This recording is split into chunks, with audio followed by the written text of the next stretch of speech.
तो ये हमारा लेक्चर नंबर 22 है हीट एंड थर्मोडायनेमिक्स का। तो आज के लेक्चर में हम डिस्कस करने जा रहे हैं work done on an ideal gas at constant temperature. तो इससे रिलेटेड एक टर्म हम देख लेते हैं, वो क्या है? Isothermal process. The process in which work is done on an ideal gas, ऐसा प्रोसेस जिसमें वर्क डन होता है एक आइडियल गैस के ऊपर at constant pressure, at constant temperature. तो तब उसको हम कह सकते हैं कि आइसोथर्मल प्रोसेस। तो इसको समझने की कोशिश करते हैं। तो as we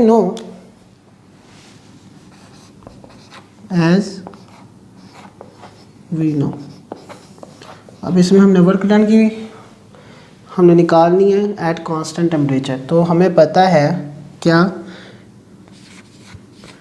work done on an ideal gas, ideal gas के ऊपर वर्क डन हो रहा है, वो क्या होता है? W is equals to minus integral of VI VF P dV। ठीक है, ये क्या है? Work done on an ideal gas का रिलेशन है। Now as by ideal gas law, ideal gas law हमने पढ़ा था, वो क्या था कि PV is equals to nRT for ideal gas के लिए। तो इसमें से हम P की अगर वैल्यू निकालें तो वो आ जाएगी हमारे पास P is equals to nRT/V।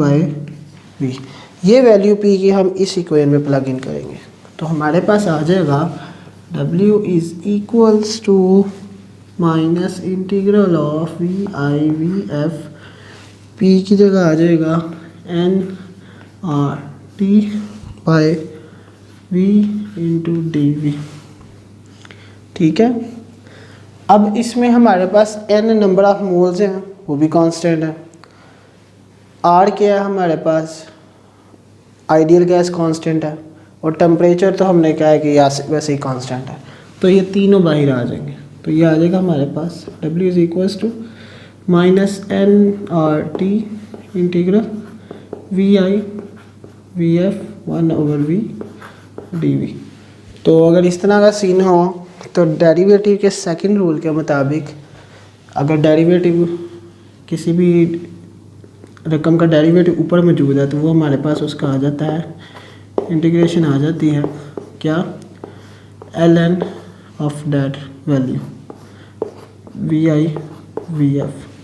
तो इसमें जब हम प्लग इन करेंगे वैल्यू, लिमिट्स प्लग इन करेंगे तो आ जाएगा माइनस nRT, ये W के बराबर।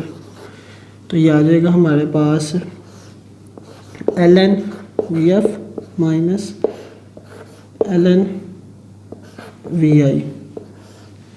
ठीक है, तो लॉगरिथम का रूल है कि अगर दो रकमें अब माइनस हो रही हैं तो उनको हम डिवीजन की शक्ल में लिख सकते हैं।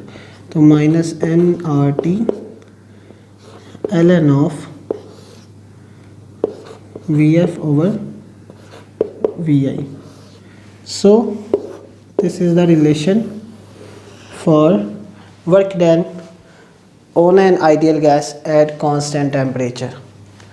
Now अगर हम इसके हम कुछ स्पेशल केसेस देखते हैं तो फर्स्ट केस हमारे पास आता है when gas expands। अगर गैस एक्सपैंड करे तो क्या होगा?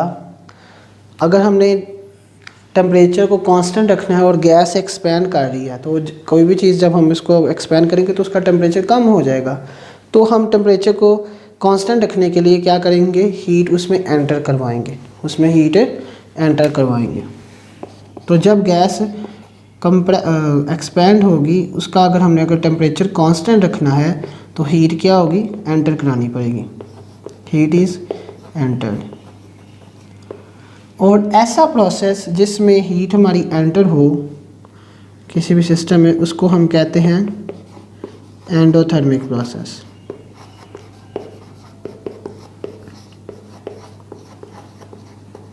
उसको क्या कहते हैं?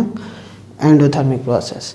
और इस प्रोसेस में जो हमारे पास वर्क डन होगा ना, वो पॉजिटिव होगा, और फाइनल वॉल्यूम सीधी सी बात एक्सपेंड हो रहा है तो इनिशियल वॉल्यूम से ज़्यादा होगा, तो वर्क डन हमारे पास ही ये वैल्यू पॉजिटिव होगी। तो NRT LN VF VI, ये वैल्यू जब एंडोथर्मिक प्रोसेस होगा, यानी हीट एंटर होगी या फिर गैस एक्सपैंड होगी। सिमिलरली इसके जो अपोजिट है, दूसरा केस है, वो होगा व्हेन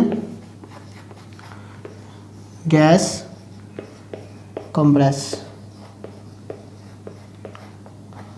जब गैस कंप्रेस होती है, तो जब हम गैस को कंप्रेस करेंगे तो उसमें से कह ले के जितना हम उसको कंप्रेस करते जाएंगे तो हीट क्या है, उसका टेम्परेचर ज़्यादा होने का इम्कान होता है।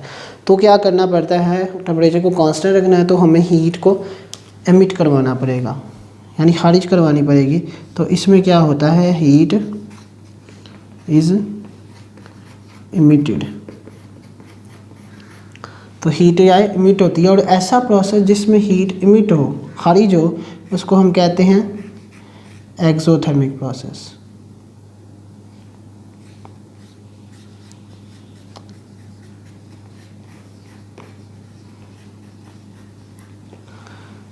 ठीक है। और इसमें हमारे पास वर्क डन वो नेगेटिव होगा, फाइनल वॉल्यूम इनिशियल वॉल्यूम से छोटा होगा, और वर्क डन हमारे पास वैल्यू नेगेटिव ही रहेगी।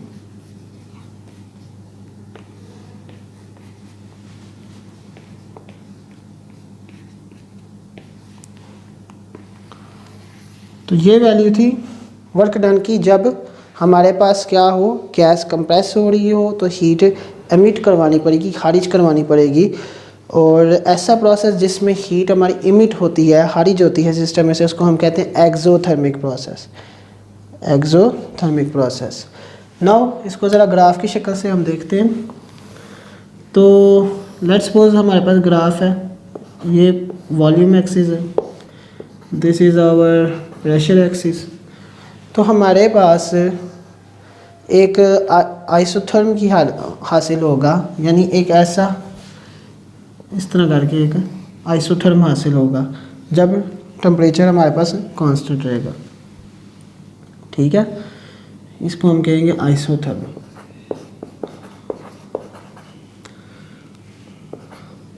और ये आइसोथर्म जितना हम टेम्परेचर बढ़ाते जाएंगे ये इसी शक्ल में, लेकिन दोनों एक्सिस से दूर जाता जाएगा, और जितना टेम्परेचर कम होगा उतना ही ये पास आ जाएगा, लेकिन इसकी शेप यही रहेगी, कर्व्ड।